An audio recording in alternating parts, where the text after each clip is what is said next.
As part of the shepherd lesson, I did want to look at one thing in the wilderness that will maybe surprise you a bit.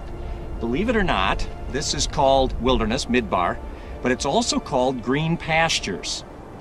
Now, when you take a Westerner here the first time and you look at this, you find people say, well, I don't know that I can go there, because the Psalm 23, the Lord leads me into green pastures, has been pictured as belly-deep alfalfa.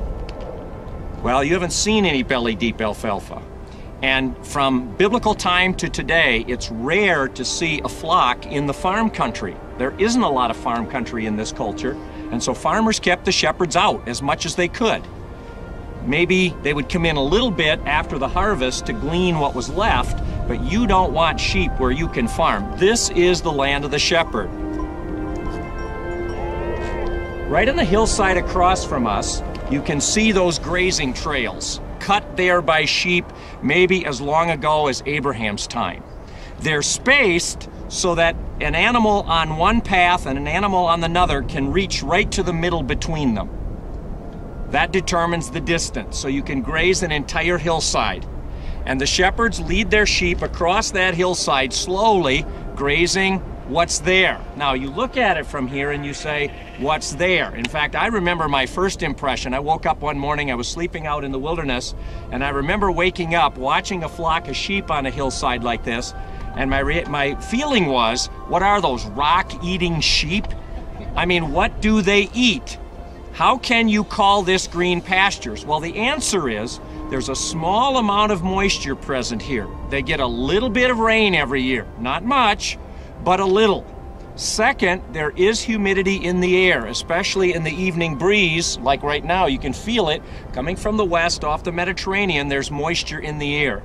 That moisture, combination of the rain and the humidity, condenses or drips along the edge of these rocks here. And if you notice, right around the rocks, almost always next to the rocks, you get little tufts of green. Get one a moment.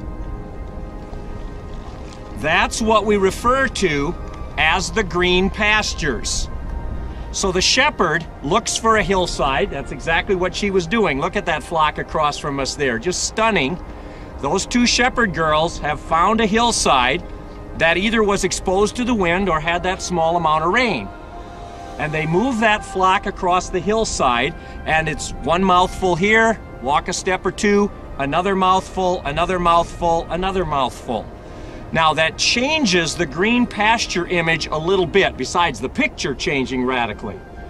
Green pastures are not everything you need for the rest of your life. If you make that belly-deep alfalfa, then what God is saying, if you follow me, I'm going to plunk you down and you'll never have to move an inch the rest of your life. Just reach out and grab it. Tell me that your life with God has been like that. Worry, said one rabbi, is dealing with tomorrow's problems on today's pasture. In the desert, you learn the shepherd will get you what you need for right now. 10 minutes from now, you trust the shepherd. Just enough.